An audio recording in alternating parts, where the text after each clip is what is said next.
Hey guys, it's Dan the old buzzard. Thought I'd pop out another video real quick here. I had a problem after a long ride the other day. We went 80 some odd miles up into the Blue Mountains, rode a bit of trail, rode a bit of road up there, and beautiful ride. It was a great day. But when we got close to home, it's a place I ride to right out of the house. So there's some asphalt to ride on the way there and on the way back.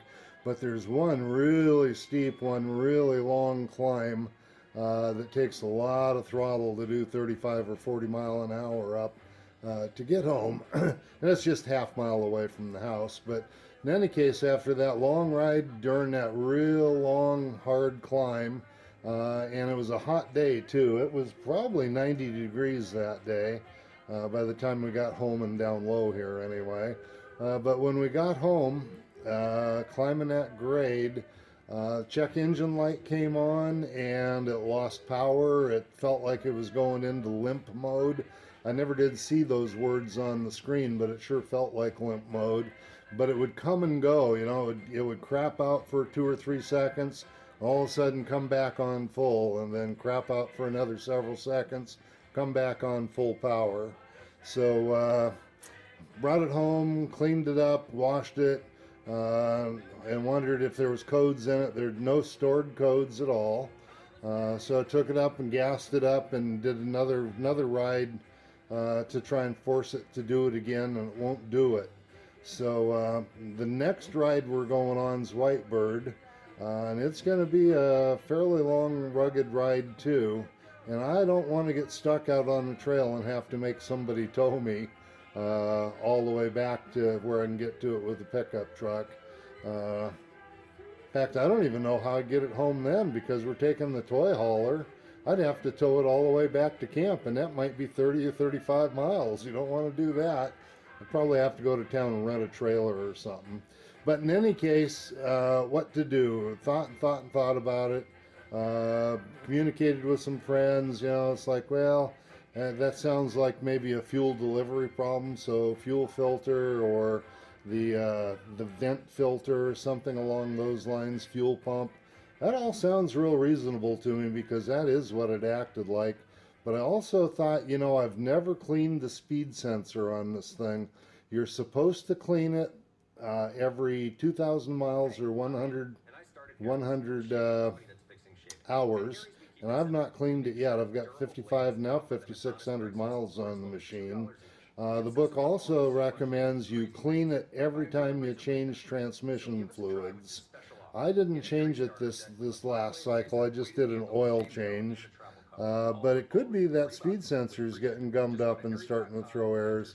So I thought I'd put a little video together about the speed sensor. So bear with me.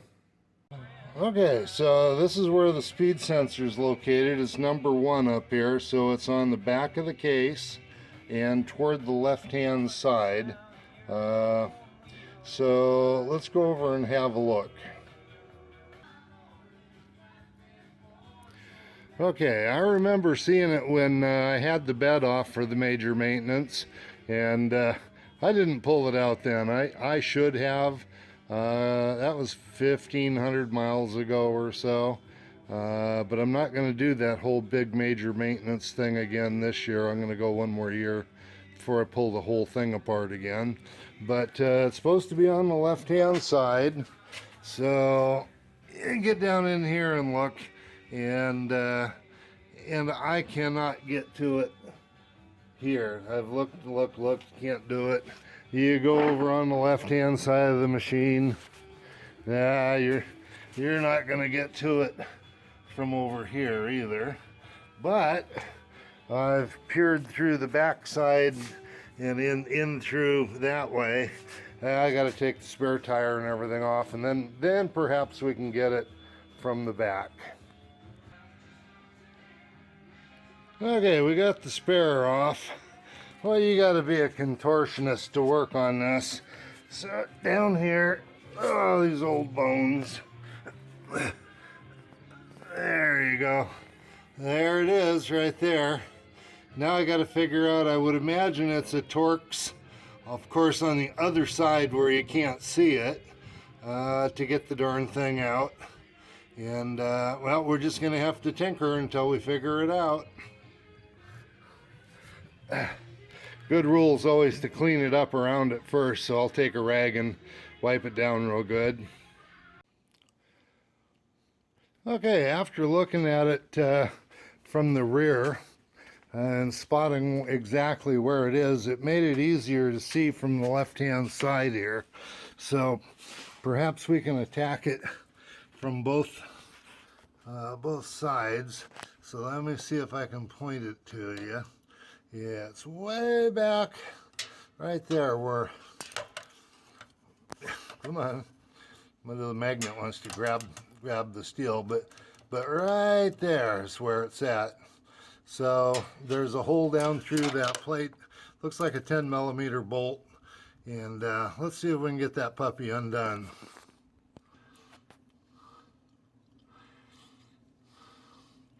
Okay, it's actually an 8mm. Man, that's just hard to see down there. So I've got the socket on it, but it takes just the right length of extension. Let's see if I can get the ratchet on the socket. Everything's tight, everything's sharp, so I'm going to pause it for a second. Okay, it's a 8mm, and God, it's a booger. It's tight in there. Let's see. Not sure if I'm going to be able to film that part of it, but there it is. So I ended up putting a wobble on the end of it. Now I still got to get my hand in there and get the ratchet on it. You got to be patient. Just find a way to get everything hooked up. Yeah, I'm all right. It broke loose. So.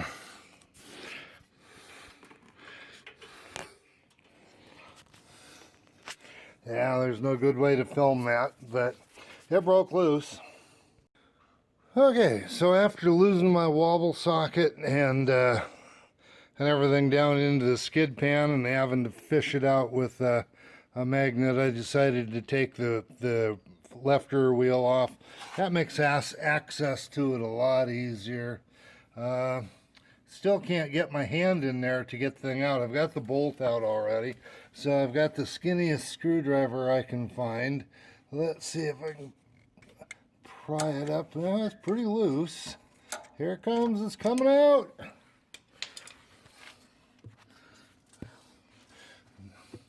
Of course, now what am I going to do?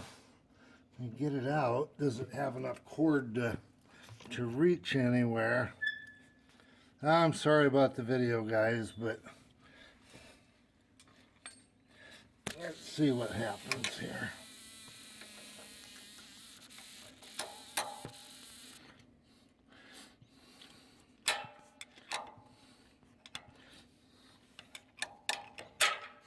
It's all the way out. Now how do I get it to clean it? I have no clue. Let me think about that and examine that for a while. Okay, now I can see it's real accessible from the rear. Let's get down here and have a one-handed look.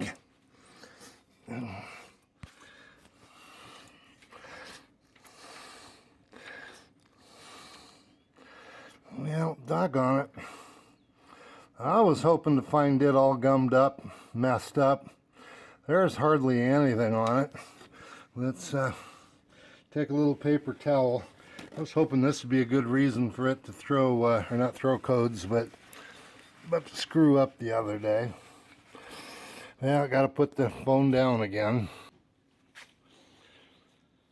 Okay, this is a real disappointment. I wiped it off with a paper towel.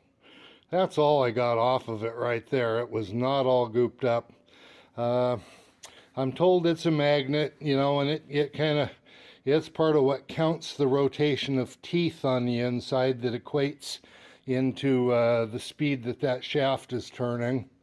And that, just like the magnet down in the pan part of it, it should pick up a whole bunch of particles over time.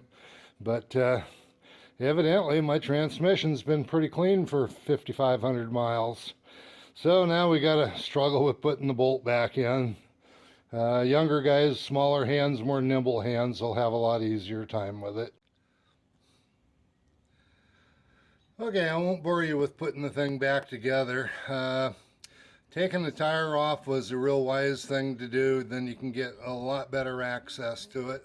In fact, I gave up fighting with the socket and the wobble and everything trying to put it back together, and just end up using the wrench to get it back in. In fact, if you got a little smaller, more nimble hands than I have, I'm sure you can run it down quite a ways, run the bolt down quite a ways with your fingers, and then just snug it up with a wrench. I might even suggest you try and take the thing off with a wrench, and not worry about sticking a socket down through the access hole and all that. That was a pain in the butt. What a disappointment for, like I say, every, what did it say? Was it 2,000 kilometers or 2,000 miles? But you're supposed to clean that with every transaxle oil change that you do. Now, like I said, I've got 5,600 miles onto it. I'd never cleaned it before. I expected it to be dirty like crazy. It wasn't. So anyway, I guess we'll have to look for some other problem.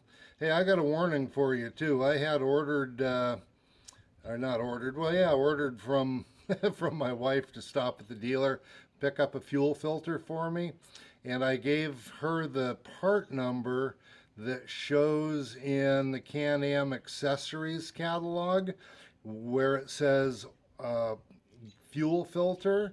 If you get that part number, you're actually getting the fuel vent filter, which is not what I wanted.